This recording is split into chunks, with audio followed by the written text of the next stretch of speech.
Page 87. 3. Speaking and listening. Who's materialistic? B. Listen to Howard answer the questions above. Take notes on one thing he says in answer to each question. Then compare with a partner. How much detail can you remember? 1.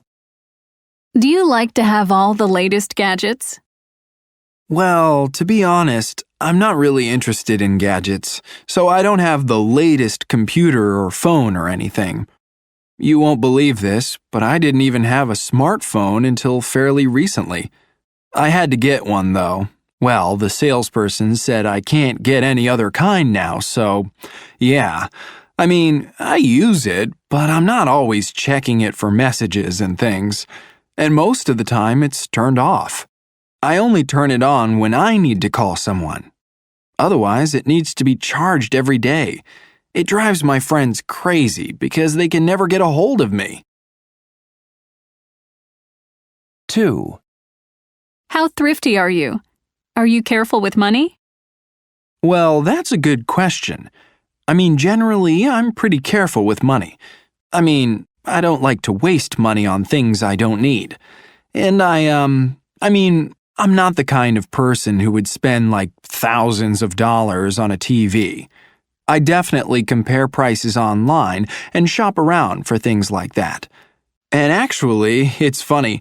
My mom told me when I was a kid she'd given me a piggy bank, and I used to pick up every coin I found on the sidewalk and save it. So I guess I've always been a little thrifty. 3. Are you very attached to your possessions? It depends. Some things yes, and some things no. Like, I have some artwork and gifts from friends, and souvenirs from trips, and things like that. I'd be really upset if anything happened to those. But you could take away almost everything else, and I wouldn't care. You know, a friend told me he had moved one time, and he'd decided not to take all his stuff with him, and he'd sold it. Sometimes I think it would be fun to do that, like move somewhere and leave all my stuff behind. I'd be way more interested in the adventure of moving than in my belongings. Leaving a lot of stuff behind just wouldn't bother me at all. 4. Have you ever gotten upset because you lost or broke something valuable? Well, one time I lost my watch on vacation. It was my father's watch, so it was very important to me. My mom said he'd gotten it in Paris, and people used to compliment me on it all the time. Anyway, I was on vacation in Puerto Rico.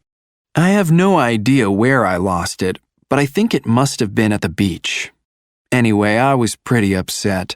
And you know what made it worse? I didn't lose the watch until the very last day of the vacation. So I'm still wearing it in all the photos we took on the trip. I still can't look at those pictures without feeling bad all over again. 5. Do you often buy things you don't need? Probably not, no. I guess I just don't like a lot of clutter, so I don't have a lot of things. I'm not like a collector. On the other hand, I'm really picky, so when I do buy something, it has to be just right. I often shop around till I find exactly what I'm looking for. If it's something big, I might even go back to the store a few times before I decide to buy it. My sister said one time I was the worst person to shop with for that reason. But yeah, I'm not an impulse buyer. I never get home with something I just bought, take it out of the bag, and say to myself, "Whoa, why did I buy that?" Page 88. Lesson B. Money. 1. Building vocabulary. A. Listen and read the questionnaire from a money magazine. What kind of money manager are you? What kind of money manager are you? Go through our checklist to find out. Tally your answers and read your profile. 1. Do you have a monthly budget and stick to it? 2, Do you keep track of how much you spend each week? 3, Do you give yourself an allowance for special treats? 4, Do you pay all your bills on time? 5, Do you set aside money each month in a savings account? 6, Do you have a bank account that pays good interest? 7, Do you invest money in reliable stocks and bonds? 8, Have you put enough money away for a rainy day? 9, Do you pay in cash or by check to avoid charging too much to a credit card? 10, When you borrow money from friends or family, do you pay it back right away? 11, If you took out a loan, would you pay it off as soon as you could? 12, If you got into debt, would you know how to get out of debt? Page 89. 2. Building language. A. Listen. What did the market researcher ask John? Practice the conversation. I was stopped by one of those market researchers today. She was doing a survey on money. Really? What kind of things was she asking? She wanted to know whether I was a spender or a saver and how I usually paid for things. Did you tell her I pay for everything? No. Anyway, then she asked me how many times I'd used a credit card in the past month. I told her I didn't have one, and the next thing I knew, she asked if I wanted to apply for one. But you're only 18. Well, I filled out the application anyway. The only thing is, she asked if a parent could sign it, so... Page 89. 3. Grammar. Reported questions. Direct questions. The market researcher. Are you a spender or a saver? Reported questions. She asked if I was a spender or a saver. She wanted to know whether I was a spender or a saver. How do you usually pay for things? She asked how I usually paid for things. She wanted to know how I usually paid for things. How many times have you used a credit card? She asked how many times I'd used a credit card. She wanted to know how many times I'd used a credit card. Can one of your parents sign the application? She asked if one of my parents could sign it. She wanted to know whether one of my parents could sign it. Page 90. Lesson C. He was telling me. 1. Conversation strategy. Reporting the content of a conversation. B. Listen. What does Lucy know about Jeff and Lee? I ran into Max last week. He was telling me that Jeff and Lee aren't getting along that well. They've only been married 6 months. Apparently, they're having money problems. But I heard they're pretty wealthy. Or so someone was telling me. Yeah, well, evidently the honeymoon and the diamond ring and everything were all paid for on credit cards. Max was telling me that Lee had no idea they were in debt. Really? How could she not know?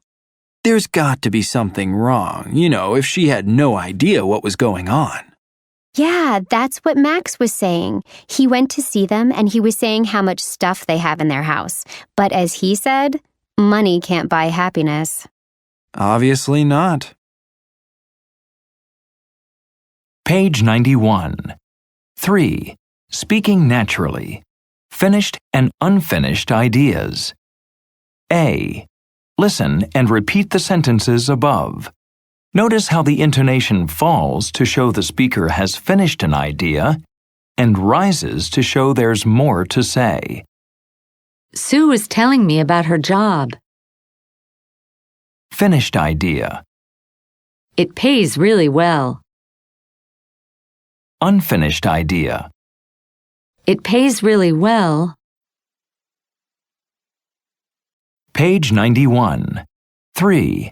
Speaking naturally. Finished and unfinished ideas. B. Listen. Which of these sentences are finished ideas? Which sound unfinished? Write F or U. 1. Dan was telling me about his new career. 2. Evidently, he's quit his job. 3. He has no other source of income. 4. He's trying to sell his art online. 5. It all seems a little risky to me. 6. I hope it pays off for him in the end. Page 91. 3. Speaking naturally. Finished and unfinished ideas. C. Now listen to the full extract and check your answers. Do you think Dan's situation is risky? 1. Dan was telling me about his new career. 2. Evidently, he's quit his job and said he wants to become a full-time artist. 3. He has no other source of income, but he was saying that he'd saved up a lot of money from his job. 4. He's trying to sell his art online. 5. It all seems a little risky to me because you never know what's going to happen with the economy and everything. 6. I hope it pays off for him in the end.